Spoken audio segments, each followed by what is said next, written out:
Ô, Vitor, obrigado pela sua presença. A gente estava rindo aqui. Bom demais. É muito bom esse momento, é descontraído e televisão precisa ser assim, né? Já foi aquele tempo que era tudo certinho, quadradaço e tal. Mas olha, a sua história é uma história que dá para a gente conversar de muitos assuntos. Sim. Porque você não veio de uma família cristã, pelo que eu entendi.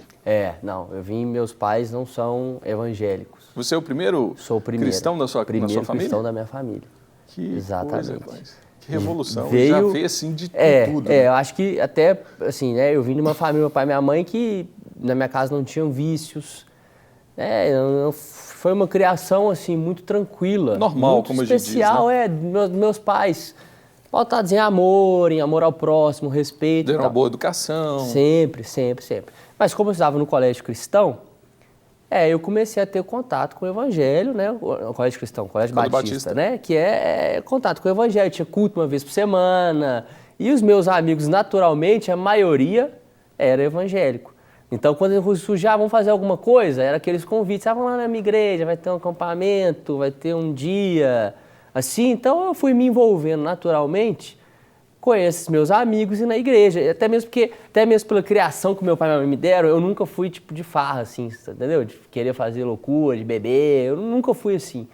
E os meus melhores amigos eram evangélicos, assim. Então, eu tive contato muito cedo com o evangelho, com a vida na igreja, assim.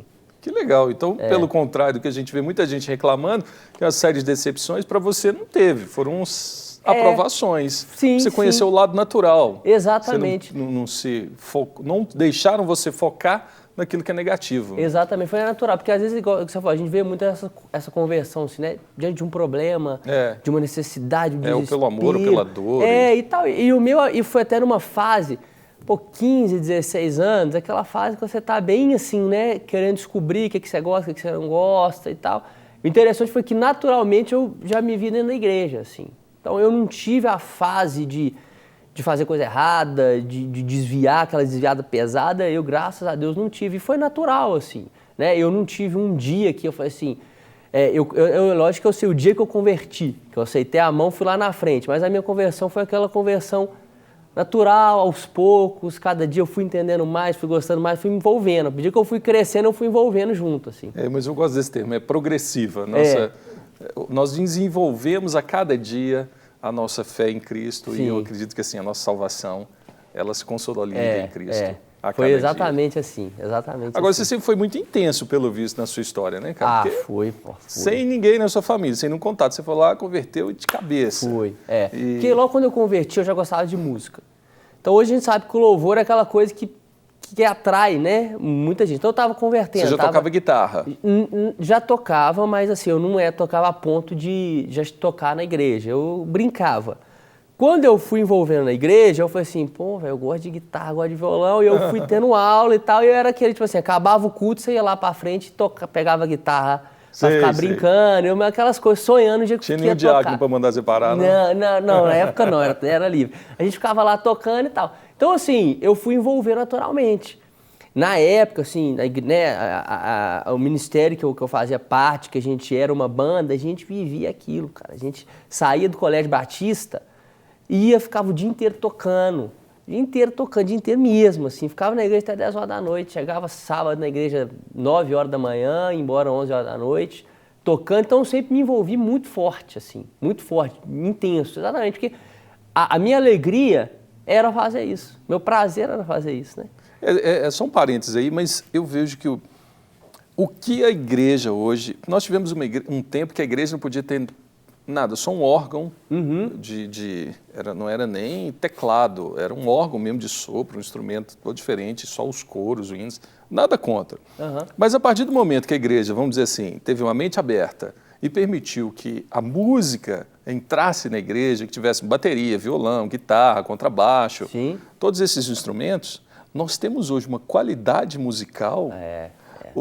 Pode ter aí qualquer tipo de crítica ao mercado gospel, por interesse, por isso, por aquilo, não interessa.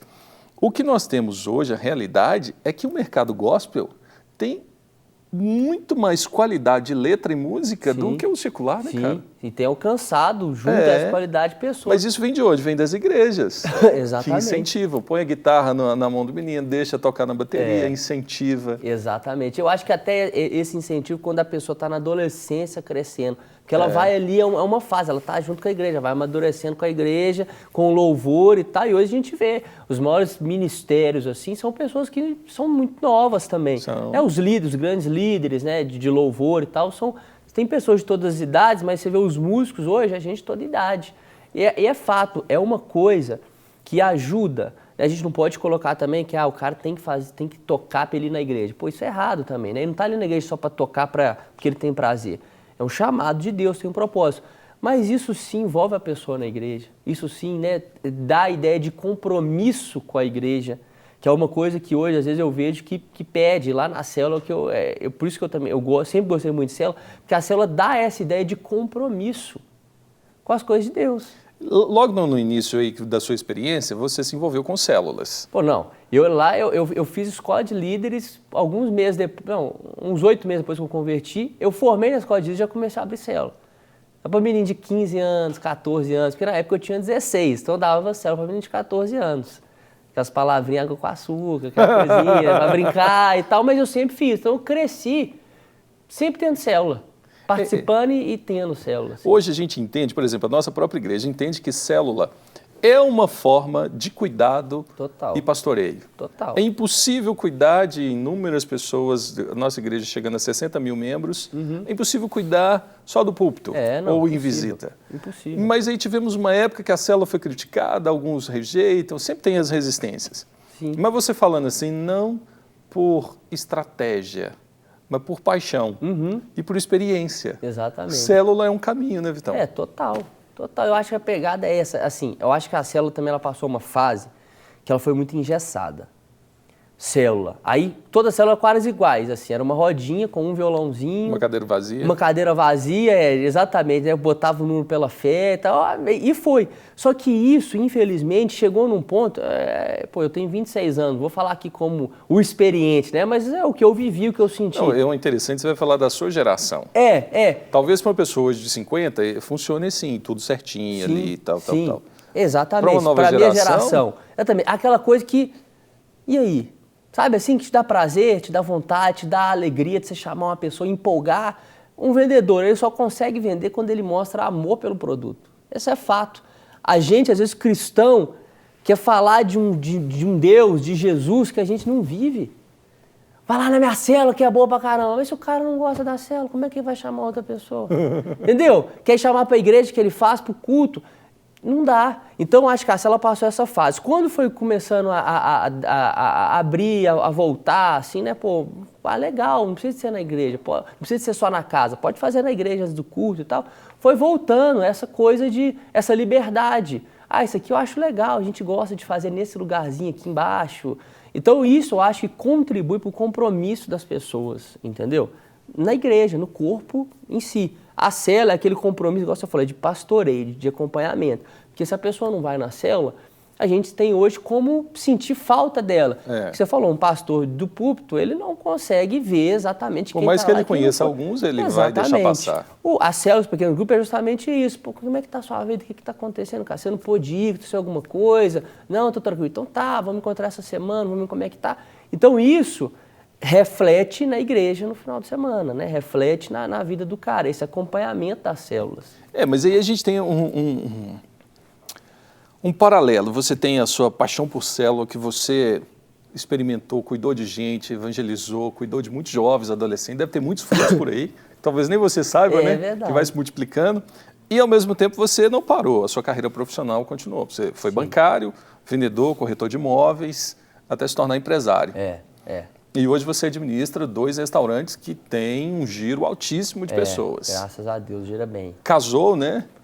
Vou fazer 5 anos de casado agora. Você casou com 19 anos? Casei com 21. 21? No final do ano casei com 21 e a Aline você tinha 19. Casamos muito cedo, né? Casou cedo. Você começou tudo muito intenso aqui. Foi muito cedo também, né? Na época a gente começou, eu tinha 18 anos. Né? Que na época a gente fez corte. Eu lembro. Só podia pegar na mão, né? Fiz corte. Fiz tudo bonitinho, dei o primeiro beijo no dia do casamento. 3 anos, nem no cinema a gente ia, filho. A gente casou na sexta, no sábado a gente foi no cinema. É mesmo, cara? Pô, sinistro, filho. Sinistro. Aí, então, foi tudo muito cedo. Então, assim, hoje eu tenho 26 anos, vou fazer 5 de casado. Eu acho um bom tempo, assim, né? Com certeza. Pra quem tá com 26 anos. Eu casei com 26. É mesmo? Pois é. Eu casei com 21. Meu irmão casou com 19. É cedão também. A Aline, você tinha 19. Então, eu e ela, a gente amadureceu muito junto, né? A gente passou muita coisa e amadureceu muito junto. Mas quando você fala essa coisa de emprego, de trabalho, é uma coisa que, quando eu falo assim, eu quero ter a minha empresa. Muita gente quer ter uma empresa, sonha em ser empresário, por quê? Porque tem aquela ideia de que vai ganhar mais, né? Ser empresário porque quer melhorar de vida, você ser patrão e tal.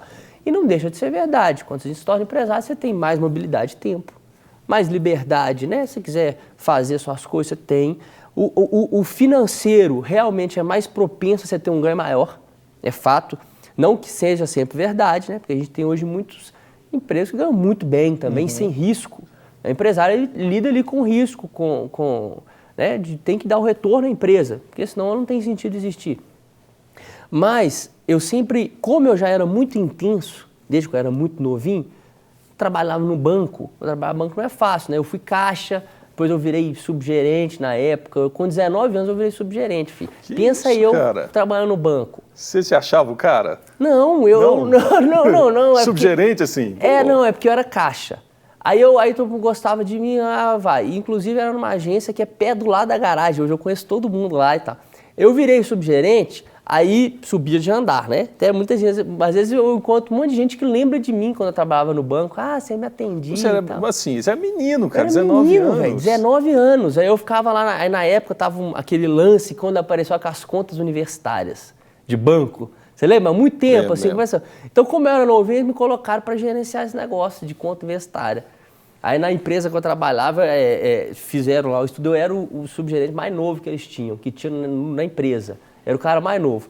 Então eu gostava, assim, era muita responsabilidade. Era muita responsabilidade. E eu vim de uma família que muitas pessoas eram bancárias, trabalharam em banco e tal.